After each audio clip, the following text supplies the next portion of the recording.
Pembangunan Ibu Kota Nusantara IKN akan berlangsung dan dilanjutkan pada masa pemerintahan Presiden terpilih Prabowo Subianto. Sebelumnya, Prabowo pernah berjanji akan meneruskan pembangunan di IKN sekalipun masa kepresidenan Joko Widodo sudah usai. Bahkan ia menargetkan untuk menyelesaikan pembangunan IKN yang lebih cepat dari sebelumnya. Meski demikian, ekonom senior yang juga seorang dosen Fakultas Ekonomi Bisnis di Universitas Indonesia, Fitra Faisal Hastiadi, saat dijumpai Antara di Jakarta pada Rabu 16 Oktober menilai bahwa pemerintahan Prabowo perlu menentukan prioritas target yang ingin dicapai. Hal ini mengingat Prabowo memiliki sejumlah program unggulan lain seperti makan bergizi gratis hingga pertumbuhan ekonomi Indonesia mencapai 8%. Fitra mengatakan pembangunan IKN memerlukan tambahan pendanaan non-APBN, salah satunya melalui investasi.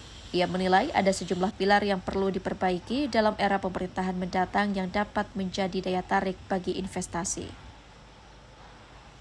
Pilar yang bisa dikejar di jangka pendek adalah pilar institusi. Bagaimana kita membenahi dimensi-dimensi governance. Nah, ada beberapa dimensi governance yang berasal dari World Governance Indicator yang bisa dibandingkan antar negara. Itu ada political stability, control of corruption, government effectiveness, rule of law, regulatory quality. Semua itu mengorkestrasi apa yang disebut sebagai governance indicator.